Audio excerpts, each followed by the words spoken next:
All right, so today I'm going to be showing you the 10 reasons why you can always expect women to try to sabotage a good thing when they're dating you. That means you can expect them to try to ruin a good thing, you can expect them to try to sabotage a good relationship, and you can always expect them to basically try to make sure that whatever you guys have is eventually going to come to an end. And I'm going to show you why there's reasons for all of this, and I'm going to explain this in deep detail. Now, for anybody out there who says, well, why are you qualified to tell me this? What's your reasoning? I will show you why. So, inside of our movement, we are now past 475 members, I may add. One of the guys in here makes a post and he goes, language of women is a life hack. He goes, I feel like I'm in God mode after finishing the language of women. He goes, this shit works so well. Like, scary how accurate it is. Right below that, he says, I went out clubbing in Chicago with two of my friends. And if you shift your eyes to the bottom of his post, he goes, had my pick of the litter and even managed to wingman for my boys that aren't very talkative. We all went home with one. Even their girls texted them this morning saying how much they loved me. He says, just got to commend Casey for releasing this cheat code. I'm seeing successes like this every day, which honestly gives me even more added confidence in these videos because I literally see it helping you guys at the highest level. So that's what keeps me going every single day. Now, I made a list. There's 10 reasons specifically why women will try to pull back, pull away, destroy a relationship, sabotage a good thing, and ruin a good thing. And I'm going to explain all of it so that way you are not bitter, you are not confused, you're not jaded, you just understand the way things work, especially in dating. Now, number one, this is going to challenge your beliefs on true love, but number one, her mating thought process through Mother Nature is designed to try to replace you. And I know that that sounds super harsh. I know that that sounds painful to hear. I understand all of that, but I'm going to repeat this one more time. Her mating thought process through Mother Nature is designed to try to replace you. Okay, that means when I say Mother Nature, just the way the world is, this is something that she necessarily cannot help. This is something that she can't control. This is something that just happens. Okay, so her entire mating thought process is designed to replace you. This means women optimize for the best. She wants the guy who's going to give her her best chances of survival, who has the best resources, who has the strongest levels of masculine frame, who has the best chances of protecting her and her future children potentially. All of these things are playing a role or are playing a factor in actually making sure that she is optimizing for the best. Her mating thought process through Mother Nature is designed to replace you. So a lot of times this challenges guys' concept of true love, and they say, well, that's not fair, or why can't she just love me for me, or why can't, she just be more accepting of the way that I feel towards her? And the truth is she just doesn't care because she's not designed to care. Mother Nature designed all of the mating thought processes to work so that way she has the best chances of optimizing survival with the highest status man that she can possibly obtain. So that's the first truth a guy really has to come to terms with and digest. Number two, you can expect her to ruin or try to ruin a good thing. And she does this through testing you. When I tell you she does this through testing you, until you date a woman for a longer term basis, meaning 2 months, 3 months, 4 months, 5 months, a year, 2 years. Okay, when I say expect her to try to ruin a good thing, that means you can have all of the best things going for you. You can be 6'10". You can have a private jet. You can have a private yacht. You can whatever. You can be the best guy on paper, whatever the case may be. And statistically speaking, her replacing you is virtually impossible. When I say you can expect her to ruin or try to ruin a good thing through testing you, there's going to be some days where she just wakes up and she says, you know what, I'm going to not text message him for 48 hours just to see what he does, to see if this will piss him off. She's going to wake up and she's going to say, you know what, I'm in a bad mood. How can I make sure that he's in a bad mood too? I'm going to start an argument to see what this does to our relationship. There's going to be some days where she wakes up and she says, I was talking to my friend, and my friend thinks that this other guy who we watch on reality TV is really hot, and I noticed my current guy that I'm with isn't really like that. So I'm going to lay next to him when I'm in bed on social media and scroll through this guy's posts and his feed just to see if it pisses off my boyfriend. These are the things that you're going to naturally see. Why is she testing you? She's going to be testing you to see if this is going to move you emotionally off center, if you are so emotionally attached that you're going to tolerate disrespect, and number 3, if you're going weak for her. If any of those 3 things start to occur, now she has reason to leave you, and now you can watch her try to sabotage that good relationship that you guys once had. And as always, I really don't care how this sounds. I'm just here to give you the truth. Number 3, they thrive off of tension and problems to solve. So if everything is easygoing, if everything is smooth sailing, if everything on paper is good between both of you, and let's even make this better. Let's say also you have the right job, the right occupation, everything going for you. You are physically fit, you're attractive, you're charming, you're charismatic. They thrive off tension and problem solving. So why does she pull back from you? Because now there's a problem to potentially solve. Why does she start an argument with you? Because now there's chaos, tension, and emotional turmoil for her to dive into. This is how they operate. This is how they think. And this is typically the external stimulus that she needs to hold her attention. This is what you're going to find as you date. The longer you're with women, the longer you're with a woman that you're dating, the more you're going to see these traits and these tendencies come out. Number 4, this one is going to sting for a lot of you, but the truth is that she's constantly seeking attention, either consciously or subconsciously. Okay, say this with me one more time. She is constantly seeking attention, either consciously or subconsciously. If she's not doing this through social media, she's going to be doing this through different ways that she's getting ready for the day and the way that she's going to do her hair, nails, and makeup when she goes out or when she goes to the workplace.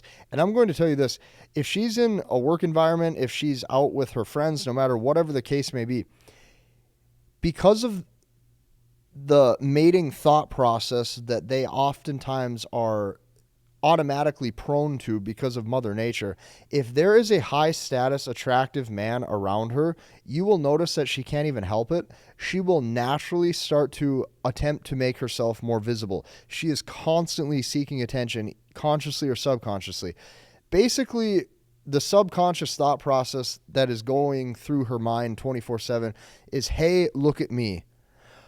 What they deep down want is every single attractive man out there to basically give them attention in some way, shape, or form, so that way she feels validated, that way she feels like she has a chance with them, and that way this helps her optimize her survival. This is the only way that hypergamy is satisfied, and because of that, this is what she's constantly doing, is screening for the best. Number 5, what you are going to notice the longer you date is the root of her nature is survival, and she will optimize that through the best man.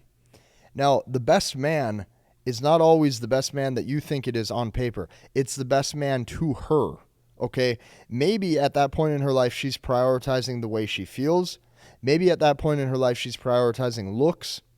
Maybe at that point of time in her life, she is prioritizing resources and potential provisioning if she wants a family. I don't care what the reasoning is.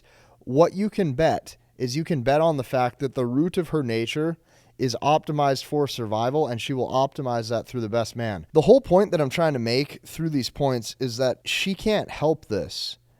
Okay, this has nothing to do with true love. This has nothing to do with raw, authentic chemistry. This is going to be rooted in the mating preferences of Mother Nature and just how women operate. They are not designed to love you. They are not designed to care about your problems. They are designed to care about themselves so that way they can optimize their survival. Now, that might make it sound like, oh, are you saying that dating is that selfish and that self-centered for them when it comes to how they're going to be interacting with men? The truth oftentimes is yes, because that is how hypergamy is satisfied, is making sure that her needs are best taken care of. What she's constantly asking herself is, what's in it for me? If she's in front of a man, she's constantly analyzing and identifying the value that he brings to the table and saying, what's in it for me? Is this guy going to hold my attention in these areas that I need to prove to me that there's value here? And she can't help it. This is just the way that the world operates. Number 6, this one is going to sting as well, but it's completely true. They naturally play games to gain the psychological advantage. Well, why would they need, or why would they want, or why would they desire the psychological leverage and the psychological advantage over a man? You're going to notice they do this because, once again, this is rooted in hypergamy and survival. When I say survival, what does that actually mean? What that means is she's sitting there going, how do I make him love me? How do I make him love me? Not her, not Stephanie, not Natalie, not Beth, not Tiffany. How do I make him love me? Well, how does she do that? She's going to do that by attempting to play with your emotions.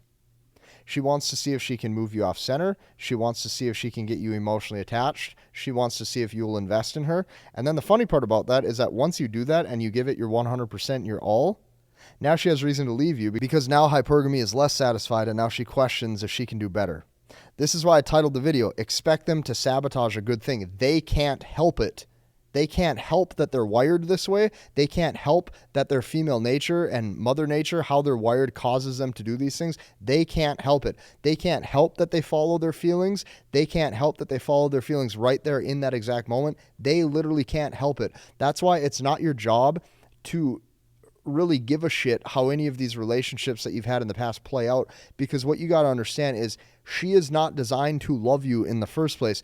If you've believed that, that's what brought you to this channel. If you've believed that, that's what led you to discovering my videos. If you've believed that, that's what has caused you to actually open up your eyes and see the world from a new perspective. These are good things. It can help you analyze past mistakes so you don't keep making them. So I'm going to tell you this too. You will never be as good, oftentimes, at playing these kinds of, tests and pullbacks and games as well as she is, because you got to understand her nature of her mating processes is rooted in that. So, number 6, they naturally play games to gain the psychological advantage because they want the upper hand, so that way they can optimize survival and that way they can optimize hypergamy. Number 7, or the 7th reason why you can always expect them to try to sabotage a good thing or a good relationship, is because she'll act out of emotion. A lot of times you'll notice they will act out of pure emotion. And the reason being is because they only see what you put in front of them. If she's sitting right here next to a guy who's a multimillionaire, let's say he has $100 million bucks, and everything about him on paper is the right fit, is the best fit, she can't see that. Meanwhile, a different guy walks around with a brand new $10,000 watch and he just got a new sports car, and he doesn't even have a fraction of the money that this guy has. But because he took a cool photo of it on social media and put a cool song behind it that made her feel something through that music or through that song, and that guy looks cool doing it, she's acting out of emotion. She'll gravitate towards the guy that she feels something for because she can only see what you put in front of her. She only sees what you put in front of them. They oftentimes don't look to the future. They're only looking at the now. Why? Because now is the present moment, and present moment is rooted in survival. What you're going to notice is a lot of times even the mating decisions that they make out of emotion don't serve them in the long run.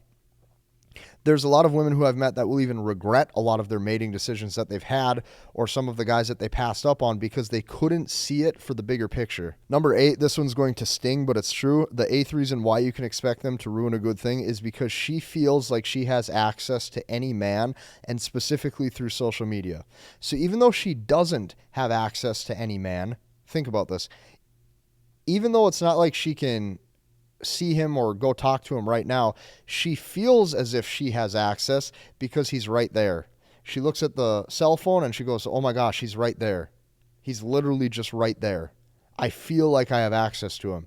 And then hypergamy questions if the guy that she's currently with is good enough, and now she gravitates towards thoughts, feelings, and emotions towards that guy on that screen. That's how you're going to see a lot of relationships play out. Number 9, her personal needs will always come first. Not your personal needs, not what you care about, her personal needs, what she cares about. Why? Because of survival. Which brings me to point number 10. She doesn't care about you. She cares about either her children or her potential future children. You are a facilitator for that for her potentially if you guys were to be with each other for the long haul. So she doesn't care about you. Okay? She cares about herself and her needs. You are oftentimes a facilitator of that through the value that you bring to the table. This is why I'm telling you, as a man, if you put a lot of focus into relationships, if you put a lot of focus and care into love and all this stuff, you're going to be sorely mistaken when you realize that you are not going to be treated with that same reciprocation. See, here's the thing, since men oftentimes are logical, so what that means is men naturally reciprocate. If you have a best friend and he takes you out to lunch and he pays for your lunch, the next time you go out to lunch with him, you're probably going to pay for his next meal or his next lunch. Women don't work that way. Women oftentimes are looking at the survival value you bring to the table and the value that you bring to the table and how that serves them. And they don't care about what you're going through. They don't care about how you feel day to day. They are only oftentimes caring about themselves, because that is how Mother Nature and their mating process has rooted their thoughts and how they choose men that they're going to potentially be with. There's a reason why the language of women is growing every single day by men actually mastering this and seeing this for what it is. Obviously, the group speaks for itself because we are closing in on a lot of members now. Like, we just passed 475 members. I'm watching guys talk about this every single day. It's amazing. I mean, I know I sound like a broken record, but I'm going to keep showing you guys this. I had another guy in here. He goes, thanks for the language of women knowledge. He goes, I decided to try language of women and seen some changes with a girl that I'm dating. After a few weeks and several adjustments, not answering quickly, not validating her, focusing on my things and taking care of her afterwards, etc. I have seen how she became more pleasing. Yesterday, I asked her to buy some snacks, gave me a message, and she told me, finally, you let me do something to please you instead of wanting to do everything. I know you guys know this works, he says, but I've only been following Casey for about a month and a half, and the changes in putting what he teaches into practice are remarkable, he says. He also goes, I noticed that some girls talk to me differently. They approached me first and wanted to know what I was doing. Just thanks, Casey and the team. The guy literally just says thanks because he watches this work. So if he's getting results like that and he's only followed me for a month and a half or whatever he said, like, I'm watching this work with tons of guys in this group. Like, every single day, guys are posting, hey, just got this result with this girl. Hey, just went on a date with her. Hey, I'm finally watching this girl who was pulling away from me start to change her behavior, and now she's attracted to me again. I'm watching this stuff work every single day. So since I'm watching it work for myself, since I'm watching it work for all these guys, I know that it can work for you too. So we'll see you in the next one.